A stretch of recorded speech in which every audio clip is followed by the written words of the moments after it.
I'm the Comic Weekly Man, the jolly Comic Weekly Man, and I'm here to read the funnies to you happy boys and honeys. Yes, boys and girls, it's Comic Weekly time, and here I come right into your house to bring a little fun and happiness, right out of the pages of Puck the Comic Weekly, straight into your living room. Your friend, the Comic Weekly Man, the jolly Comic Weekly Man. Hello, hello, hello. Hello, hello, hello. Well, little Miss Honey, how are you today? I feel fine. How are you? I am fine, too. You know, I saw the funniest thing a little while ago. I saw a man standing on the street corner with a piece of bread and butter in his mouth, waiting for the traffic jam. Huh? Oh, that's funny. Imagine a man with bread and butter in his mouth waiting for the traffic jam. That's very funny. I didn't think it was that funny, but I'm glad that you think so. Now read me something else that's funny as the funnies. All right, I will, but first here's that nice man with something interesting to say.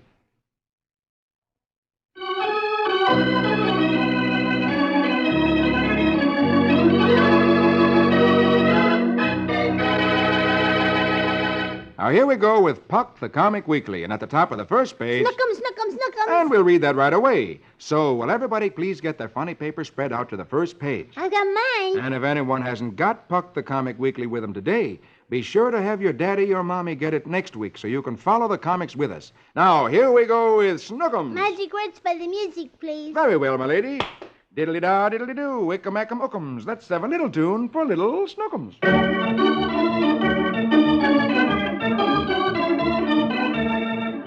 Archie comes home. Hooray! I'm home early. Where's Snookums? Rosie tells Archie to be quiet, that Snookums is falling asleep. Archie answers, last picture, top row. Oh, all right, I'll be quiet. But he likes to have me sing him to sleep. So he tiptoes into the nursery. First picture, bottom row. Archie sits down in back of Snookums' crib and starts to sing.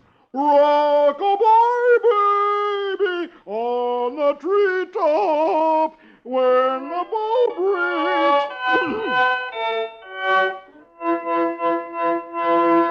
About 15 minutes later, Rosie comes in and asks Archie if he feels all right. Archie replies, "Why, sure. I'm singing Snookums to sleep." And Rosie says, last picture, that Snookums is not in there, that he's asleep in the den. And Archie goes...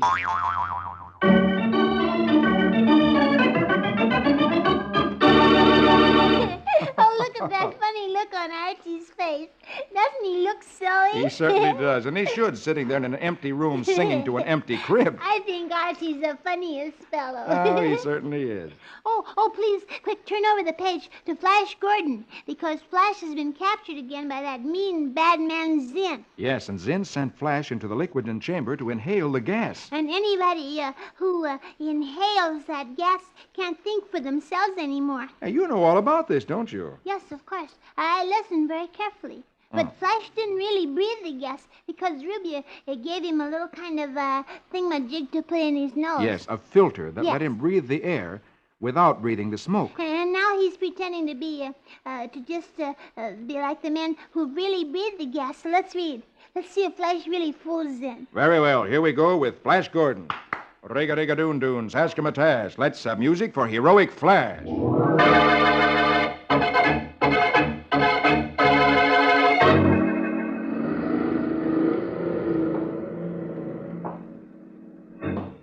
Zinn has told Flash to follow as he drives off in the car.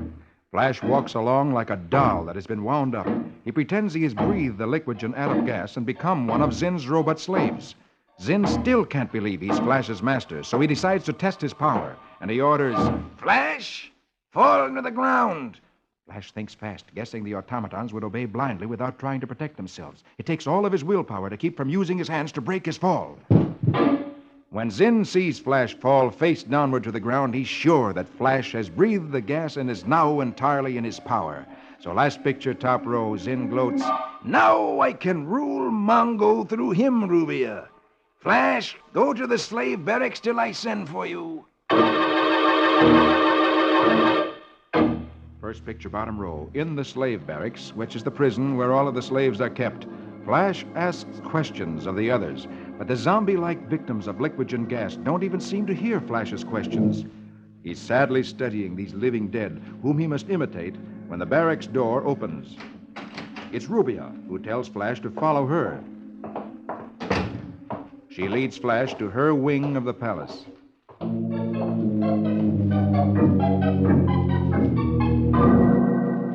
When they are safely away from anyone that could spy on them, Rubia tells Flash that he can relax now, that they are alone. Flash asks, "Why did you save me from the slave gas?" Rubia, last picture, puts her arms around Flash and tells him she saved him because she loves him. And again she tells him that Dale is dead and asks Flash if he can't learn to like her. Flash studies her carefully, trying to see what's in her mind, because he's learned before that Rubia cannot be trusted. Well,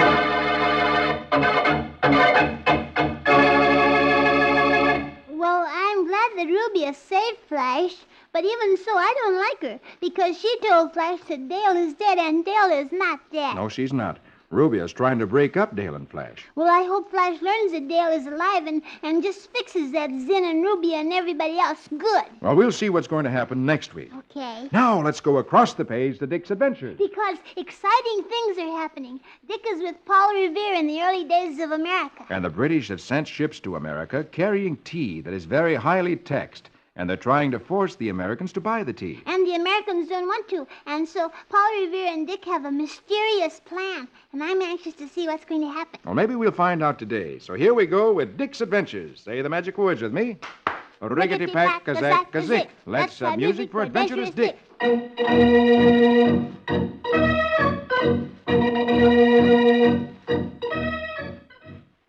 Three tall-masted ships laden with bales of British tea await unloading at Griffin's War Wharf in Old Boston. The month is December, the year 1773, and the tea is taxed without Yankee consent. So Dick has been invited to join a strange tea party. As Dick and Paul Revere join the party of men dressed like Indians, last picture, top row, Dick is told, "Give the password." Dick replies, "Saltwater tea." Chief Paul Revere is in charge. At his word, the Indian braves, Dick knows them as clerks, merchants, laborers, lawyers, press in closer to the ships, first picture, next row. A squad of red-coat soldiers is on guard.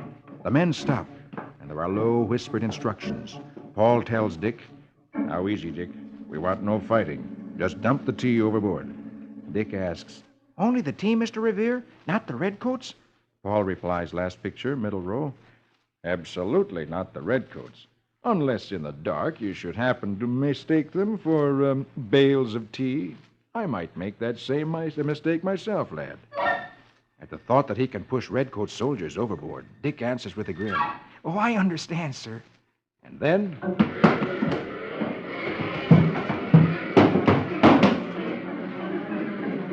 First picture, last row, suddenly the braves attack. Torches flare. They swarm aboard the vessels.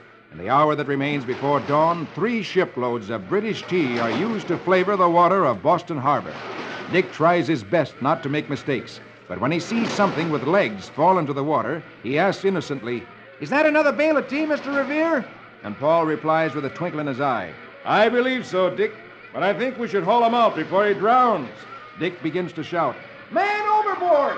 Man overboard!"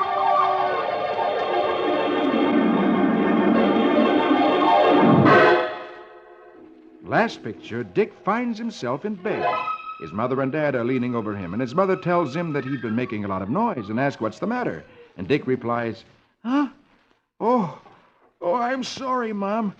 I was just dreaming about the Boston Tea Party. Gosh, what a party that was."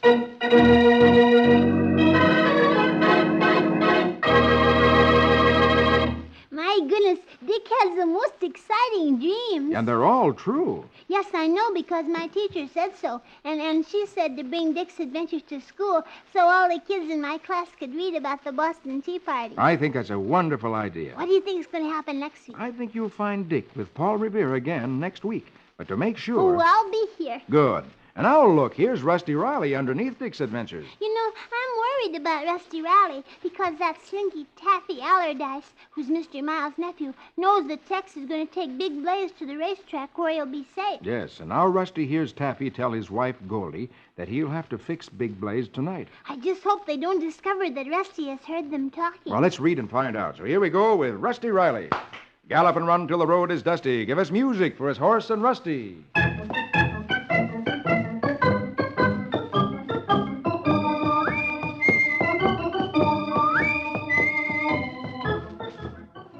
Rusty sits quietly in the big chair in front of the fireplace in the Miles house, hoping that Taffy and Goldie will not see him.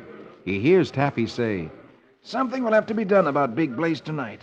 If I don't keep him out of that race, Corky will get rough." Goldie tells him they'd better get back and join the party in the next room. Taffy answers, "Well, I'll have to find some excuse to slip away and phone Corky. He may have a suggestion." So Goldie tells Taffy to go back to the dining room, that she'll be there in a minute. As Taffy goes off, Goldie looks at the hats and coats that belong to the guests who are at the party and says, "I think I saw a man's wallet sticking out of the pocket of one of those coats on the sofa." As she begins to search the pockets, Rusty, who doesn't see this, slips out of the room and down the stairs and says to himself, "Suppose I should have stayed in there with those coats and things, but I gotta see Tex or Mr. Miles and tell them what I heard." As Rusty goes downstairs, Goldie, last picture top row, finds the wallet in one of the coat pockets and exclaims, "I thought so. This is my chance to fix that insufferable Rusty, and I mean for good." So she takes the wallet, meaning to use it to get Rusty into trouble, then quietly slips from the room.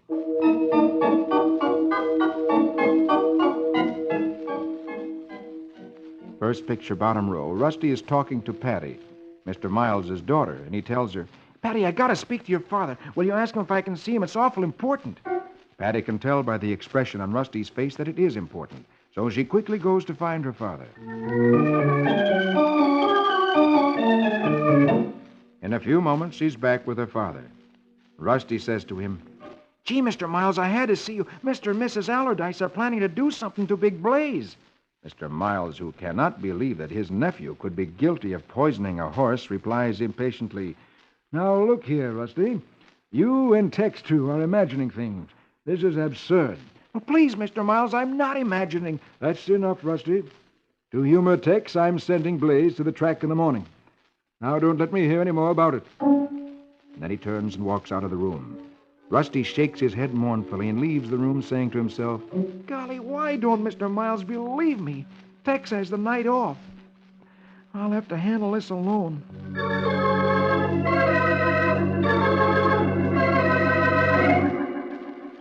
A few minutes later, as Patty is going upstairs, she sees Goldie, last picture, going into Rusty's room and behaving in a very suspicious manner. Patty says to herself, "Well, jeepers, that's Mrs. Allardyce going into Rusty's room. Now, what could she want in there?"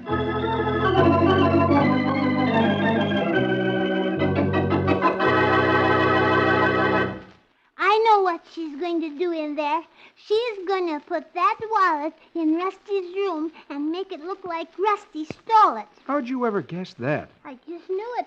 Girls are smart about these things. "Well, you certainly are, and I think that's exactly what she'll do." I hope Mr. Miles won't believe that Rusty would steal. Well, maybe next week we'll find out whether or not anything serious happens to Rusty. Oh, she's mean. She's bad, bad, bad. Yes, she is.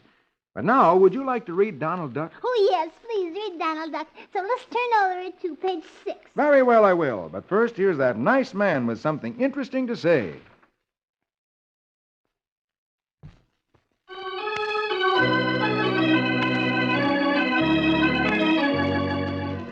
Now, here we go again with Puck the Comic Weekly and Donald Duck right on top of page 6. Say the magic words with me. Squeegem, squeegem, squid chicka chack. Let's have music to fin a quack quack.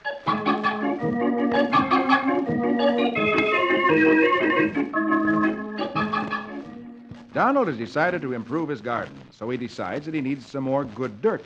And he says to his nephew, Huey, "Now to get some good topsoil." So off they go with a wheelbarrow to get some good dirt.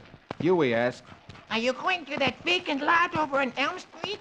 Donald replies, "Nope, I'm smart. I'm going to the one up on Hill Street." and Huey answered, "Oh, Oh, yeah, I get it. Downhill all the way back. Donald nods. So up the hill they go with the empty wheelbarrow, so that when he comes down the hill with a full wheelbarrow, the wheelbarrow will just roll by itself, and Donald won't have to do any work.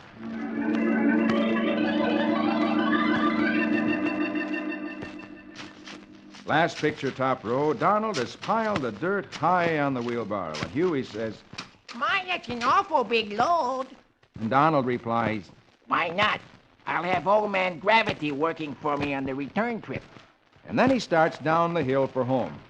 The load is so heavy that the wheelbarrow starts to roll rather fast, and Huey yells, first picture, bottom row. Hey, don't go so fast. But the wheelbarrow goes even faster, and Huey yells. Hey, wait up. Donald, who can't hold the heavy load back, answers, I can't. I'll meet you at home. faster and faster down the hill, the wheelbarrow goes. They come to a turn, and Huey yells. Hey, we turn here. Donald yells, I can't.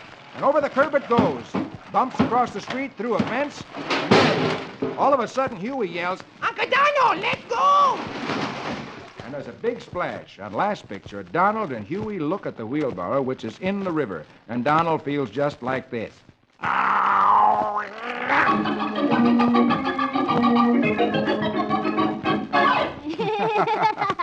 Oh, poor Donald. It's too bad that happened, but I just can't help but laugh. It was so funny. Yes, maybe next time Donald won't try to take such a heavy load. Yes, and maybe then he'll be able to get home with what he starts out with. Yes. Oh, look, underneath Donald Duck, there's Roy Rogers, my favorite cowboy.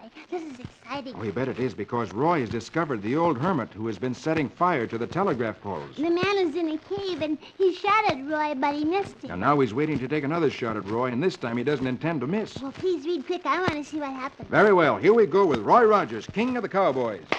Hi-yip-hi-yo. Now here we go with Roy and Trigger. Hi-yip-hi-yo.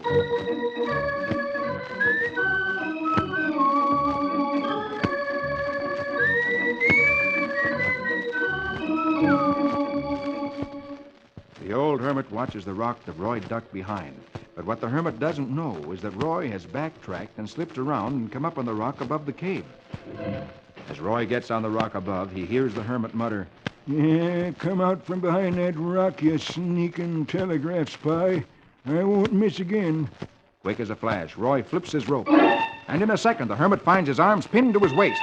He yells, Hey, what? He looks up to see Roy holding the rope tight.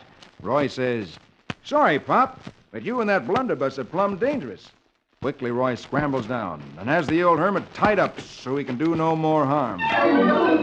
Then Roy says cheerfully, You want to tell me how you've been starting these fires in the telegraph line, Pop? The hermit replies, Yeah, you can see for yourself. Look in the cave. Roy goes into the cave. He finds a strange-looking machine covered with a big tarpaulin. That's a piece of canvas. And the hermit says, Don't hurt it, mister. I spent years a building that. She's almost finished. Roy asks, Almost? Hey, what is it anyway? Last picture, top row. The hermit goes to his old mule Betsy as he answers, I'll show you how it works. I'm right proud of it. Come on, Betsy. He leads Betsy outside. The mule pulls the strange contraption out of the cave. Roy says, All right, that's far enough, Pop. No tricks now. The hermit answers, All right. Just pull the tarp off on her. So Roy pulls off the tarpaulin, which covers the contraption, and underneath finds a piece of glass 10 feet high and 2 feet thick. Roy exclaims, Hey, a big glass lens. How in thunder does it work?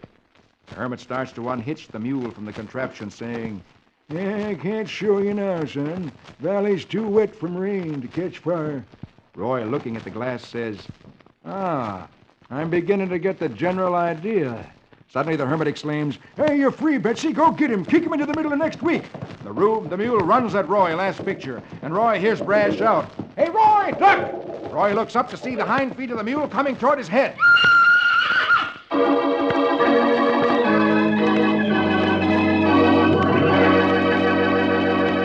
Oh, my. I hope that mule doesn't really kick Roy. I hope not. But next week, we'll find out for sure. Oh, now could we read Dagwood and Blondie? We certainly can if you'll pick up the first page of the second section of Puck the Comic Weekly. Here it is, spread out before me. Very well, here we go with Dagwood and Blondie. Ramafoo, ramafum, zim, zam, zombie. Conjure me music for Dagwood and Blondie.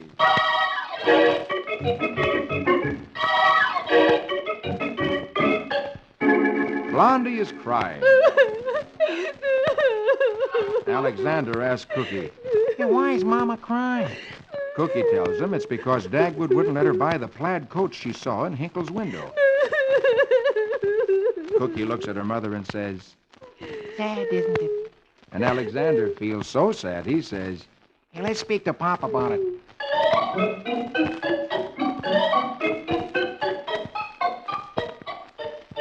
But when they talk to Dagwood, he folds his arms firmly last picture top row, frowns ferociously and says, No.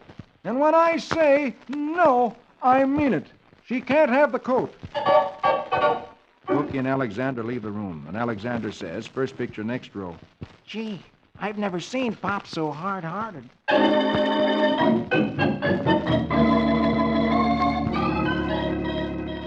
Meanwhile, Dagwood looks out the window. He has a stern expression on his face, and he says to himself proudly, I can be a man of steel when I want to.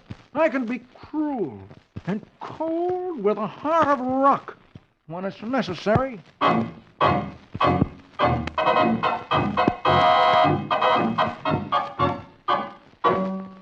Then Blondie has a scheme. She bustles around in the kitchen and says, I'll cook all his favorite dishes for supper.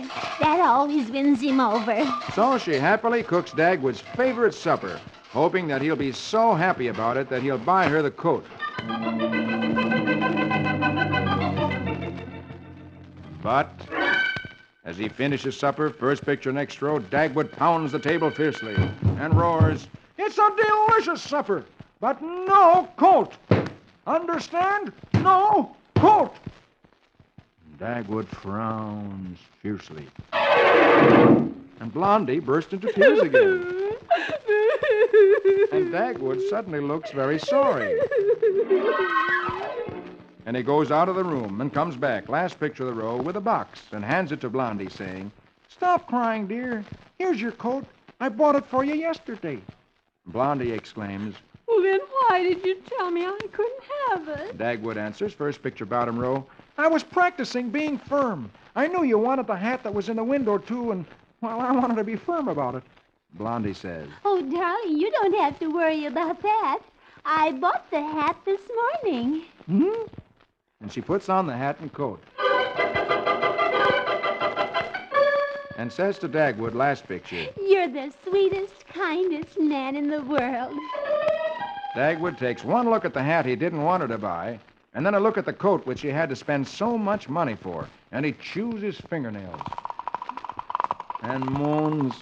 Oh, husbands are a sorry lot.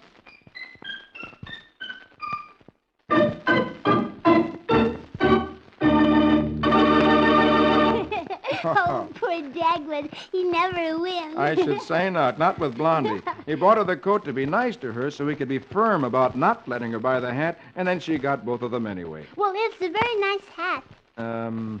Should we read Prince Valiant? Yes, please. Very well, then. Turn to page 4 of the second section. And here we go with Prince Valiant in the days of King Arthur. Hackett, Brackett, Grey Malkin, and Quince. Music romantic for a fair, fair prince.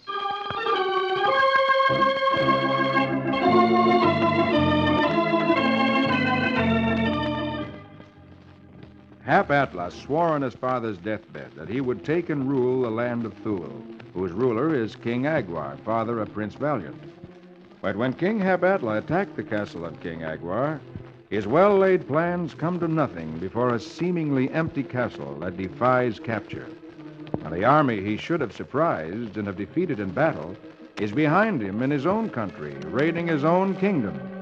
And he decides it's time to make peace. So King Agwar and King Hap Atlas have met to see if they can come to sensible peace terms. And then Alita makes friends with Hap Atlas' queen and leads her into their castle. With great gallantry, Hap Atlas leaves the peace conference and enters the castle in search of his wife. In Alita's apartment, he finds her, trying on gowns. His brave gesture ends in a wave of confusion and embarrassment. The women are very annoyed to find a man marching into their room when they are trying on dresses, and even the most patient and dutiful of queens can lose her temper. First picture next row, Hap-Atla gets a good scolding from his wife. And she ends by saying, I'm staying here until you settle your old war and have my baby sent into me. Already he has the sniffles from sleeping in a drafty tent. As he backs away, Alita tells him that he can't take this fortress, that the warriors of Thule are behind him, and that he'll have to pay for every bit of damage his nonsense has caused, and that he'll keep his army here until King Agwar's men have returned to their homes, and that there's to be no more fighting. And then she orders him to tell King Agwar that dinner will be served in an hour.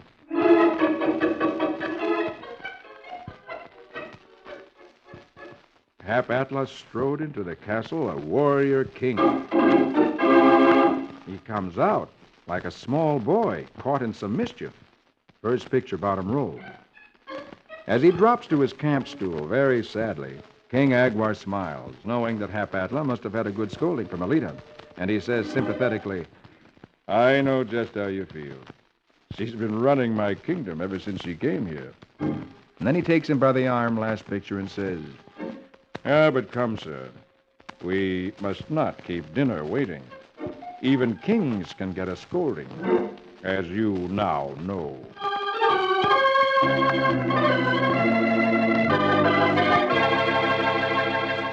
Well, he deserved a good scolding, and he'd better listen to Alita if he doesn't want to get into more trouble. Now, he'd better, and if he listens to her, maybe there'll be peace and quiet in the kingdom, and there'll be no more killing. Well, I hope so. Well, that's all the time I have, but I'll be sure to see you next week at the same time. Well, I will be here. Good.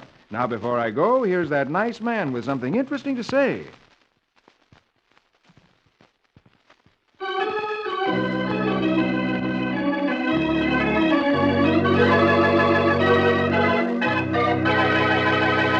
Well, honey, and all you boys and girls, I've got to go now. All right, Mr. Comic Weekly Man, but I'll be waiting for you next week. Okay, that's a date, and a date with all you boys and girls. Be sure to meet me with our little friend, Miss Honey, next week when I read Puck the Comic Weekly. For I'm the Comic Weekly Man, the jolly Comic Weekly Man. I'll be back to read the funnies to you happy boys and honeys. Don't forget, boys and girls, see you all next week. Your friend, the Comic Weekly Man, the jolly Comic Weekly Man.